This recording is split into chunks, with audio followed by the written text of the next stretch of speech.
Tonight we're going to present the next installment of Nixon Out of Office. Those of you who were here in July saw the first installment. If you weren't, you can see it on YouTube. But more importantly, you can see it on the mayorshotel.com, which is my blog. And so tonight we have David Spear as Nixon, Scott Scotland as Nikolai, and Ilya Muhammad as Baxter. Nixon Out of Office. Nixon and Nikolai are seated at a table in the garden behind Baxter's pub at twilight. The lights come up slowly, as if the audience's eyes are getting used to seeing in the dimness. Baxter is standing on the threshold of the door leading to the garden, leaning against the door jamb, watching them, but speaking to us in the darkness. You are lovely, Nixon. Take a truffle. On the longest day of the year, Nixon and Nikolai sat in the garden, knocking one drink against another and telling nonsense on stilts.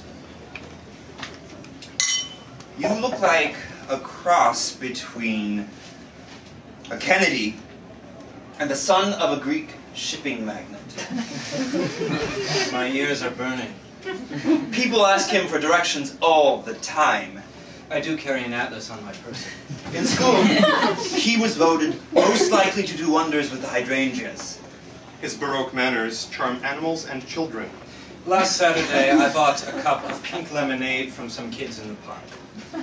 They were fundraising for their mother's baby shower. I asked if I might have a say in the baby's name.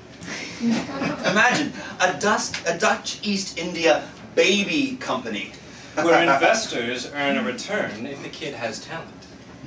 They began to draft a charter on a napkin. Nixon enthusiastically knocked over a glass containing a candle. The napkin caught fire and fell into his lap.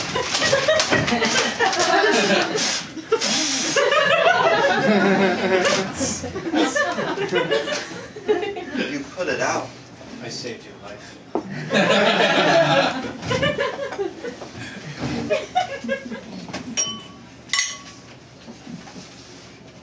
Hear that sound?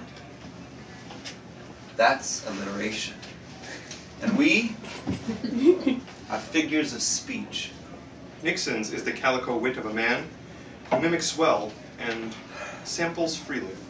He'll step into a cubicle arena and announce, "The half and half is over." I also call it 50-50. I've caught him drinking it plain, out of a cup illuminated by light pouring from the open refrigerator. His stomach is a confectioner's shop.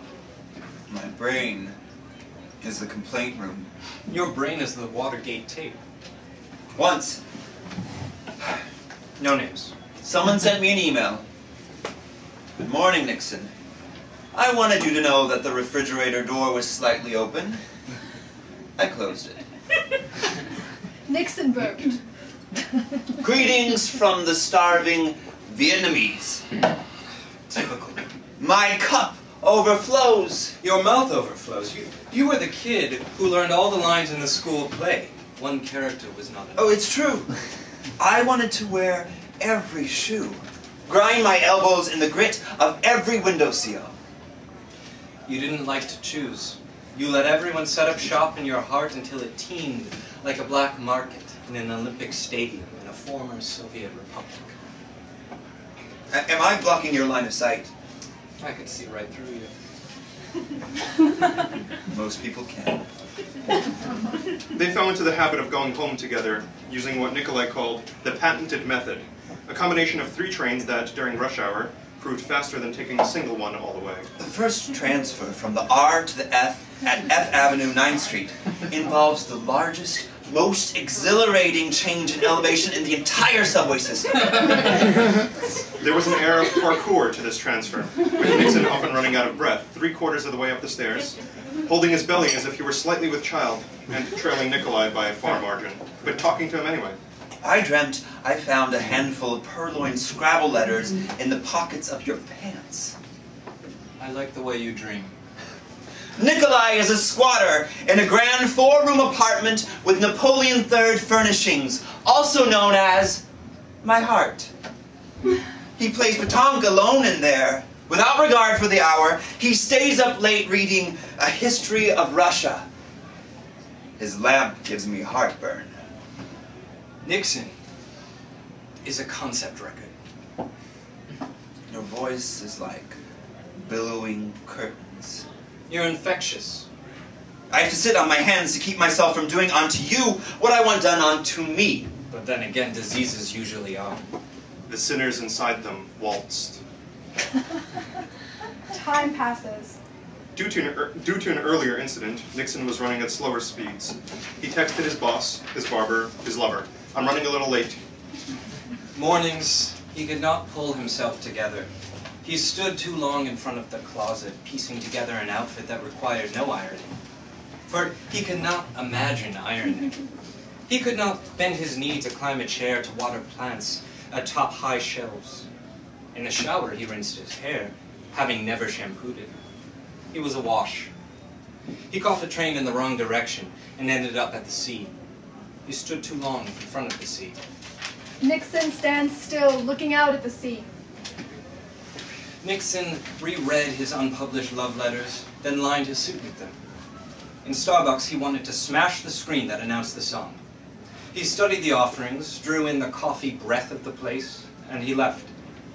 During lunch and after work, he roamed the city, hemmed in by the rivers. The waterfalls salted him. The bridges stared him down. Nixon rolled his eyes upward, slouched in his chair, and minded stabbing himself in the chest with a dagger held in both hands. I feel a smudge in my heart. It's a thumb rubbing a vinyl record. Which record? Pink Floyd's A Momentary Lapse of Reason. With its 800 hospital beds lining the Normandy beach. Hell, you ought to see it, Doc. But it's getting better all the time.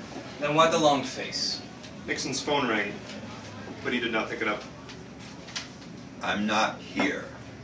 The voicemail light turned red and shone steady.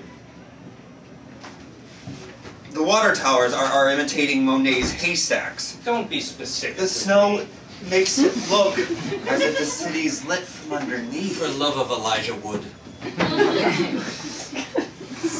I am a canary. I can hear you singing in my head. I am a canary. If a canary reacted like you, they'd find another animal.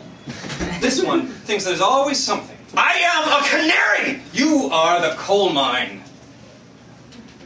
I'm hanging on by one finger.